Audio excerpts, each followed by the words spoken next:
There are moments in life that don't arrive with chaos. No screaming. No shattered glass. No dramatic goodbye standing in the rain. Just silence. Slow, patient silence.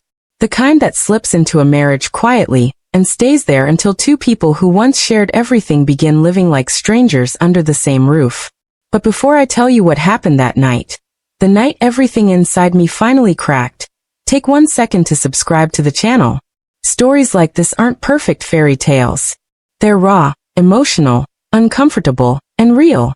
And if you enjoy deep human stories that stay with you long after the video ends, subscribe now and stay until the end. Because this story isn't only about betrayal. It's about loneliness. The kind that changes people slowly. I was 54 years old when I realized I had become invisible inside my own marriage. Not physically invisible. Emotionally invisible. There's a difference. My husband, Albert, and I had spent over 3 decades together. 30 years of shared bills, hospital visits, birthdays, family dinners, arguments, vacations, and routines so familiar they no longer needed words. From the outside we looked stable, comfortable, successful, even. But people only see photographs. They never see the silence between them. Every evening followed the same pattern. Albert would come home, loosen his tie, eat dinner half distracted, and settle onto the couch in front of the television. Sometimes he'd fall asleep before finishing a sentence. Other nights he disappeared into his study, shutting the door softly behind him like he was sealing himself inside another world. A world where I no longer existed. At first, I tried to fix it. I suggested date nights, weekend trips, long conversations after dinner, small things, simple things. But every attempt felt one-sided, like trying to warm cold hands over ashes that had stopped burning years ago. Eventually, I stopped asking. That's the dangerous thing about emotional neglect. It doesn't destroy you all at once. It erodes you slowly, quietly, patiently. You begin convincing yourself that needing affection is childish. That wanting attention is selfish. That loneliness is simply part of growing older. But loneliness inside a relationship feels different from ordinary loneliness. It feels personal. The house itself began to change in my eyes. Rooms that once carried laughter now felt heavy and unfamiliar. I would stand in the kitchen remembering the younger version of us dancing barefoot while dinner burned on the stove. I remembered road trips with loud music and terrible singing. I remembered the way Albert used to look at me across crowded rooms like I was still the most important person there. That man was gone. Or maybe he had just stopped looking. One night I caught my reflection in the hallway mirror and barely recognized myself. I looked tired in a way sleep couldn't fix.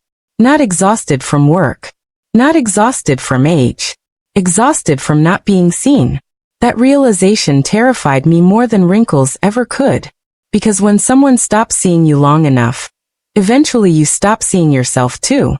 Albert wasn't cruel. Honestly, cruelty might have been easier to survive. Cruel people still react to you. They acknowledge your existence. Albert had simply become absent. And absence can feel colder than hate. Then there was Hector, Albert's nephew, 27 years old. Calm. Respectful, attentive in ways that felt unfamiliar after years of emotional distance. He visited often to help around the house or check on Albert, especially after Albert's blood pressure problems started getting worse. At first, Hector was just background noise in my life.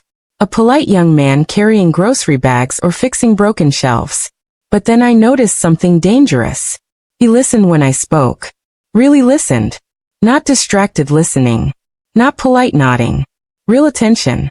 One afternoon while Albert slept in front of the television, Hector sat with me in the kitchen while I drank coffee gone cold in my hands.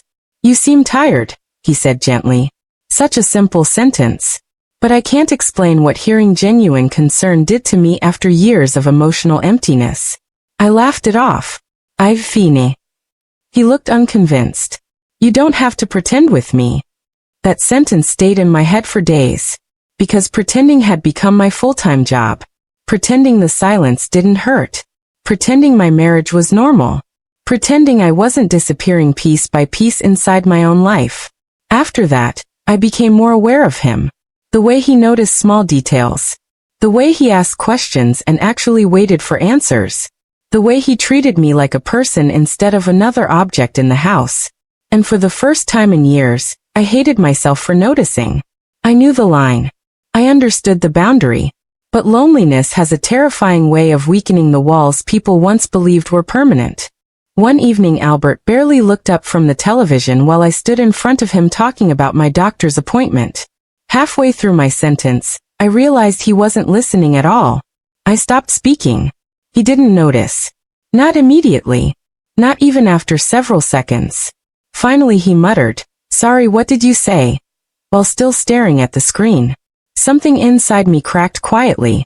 That night, I sat alone in the bedroom staring at my phone for nearly an hour. I don't know what I expected. Comfort? Escape? Proof that somebody would notice if I disappeared? My hands trembled as I scrolled through my contacts and stopped on Hector's name. I should have put the phone down. Instead I called. When he answered, his voice sounded alert immediately. "Diana? Everything okay?" And hearing someone sound genuinely concerned about me almost destroyed the little composure I had left.